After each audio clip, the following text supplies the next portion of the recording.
রাতে আপনি আকাশের বেডরুমে কি করেন? আসলে নিজেদের ব্যক্তিগত কথা মানুষকে বলে সেগুলোতে নজর লাগে, তাই বলতে চাচ্ছি না। আকাশ কোথায়? ওর কাছে কল নেই। আকাশ খুব ক্লান্ত, ও ঘুমাচ্ছে। আচ্ছা দাঁড়ান দেখাই।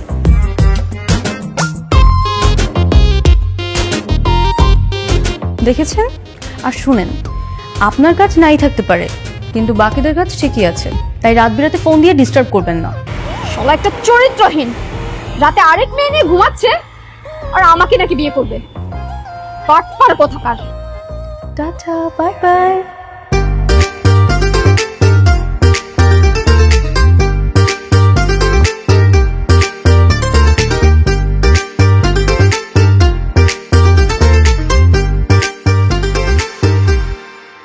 দাঁড়া,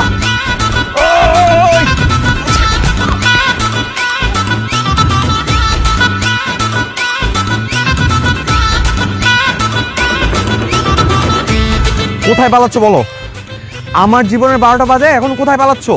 আমি কিছু করিনি, সত্যি কিচ্ছু করো না তাই না? একটা অবিবাহিত মেয়ে হয়ে আমার রুমের মধ্যে কি করতেছিল রাতে বেলায়?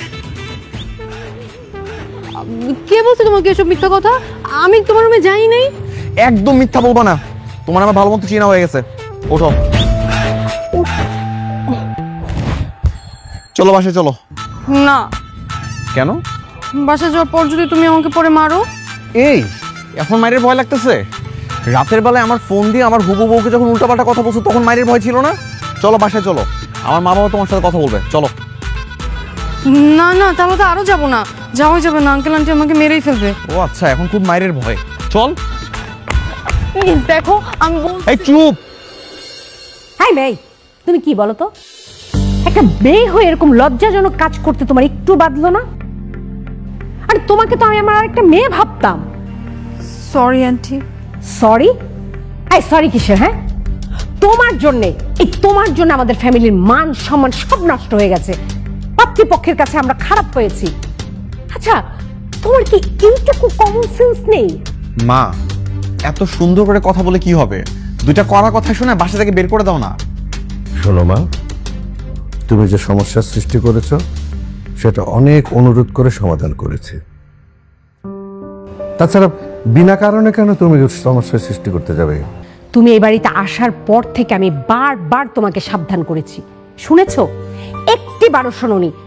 তুমি সব সময় সারাক্ষণ তোমার মাথার মধ্যে একটা শয়তানি চিন্তা ভাবনা নিয়ে থাকো। শোনো, তোমাকে আমি আবারও বলছি, যদি এরকম চিন্তা ভাবনা তোমার মাথার মধ্যে থাকে তাহলে প্লিজ তুমি এক্ষুনি আমাদের বাড়ি থেকে বের হয়ে যাও।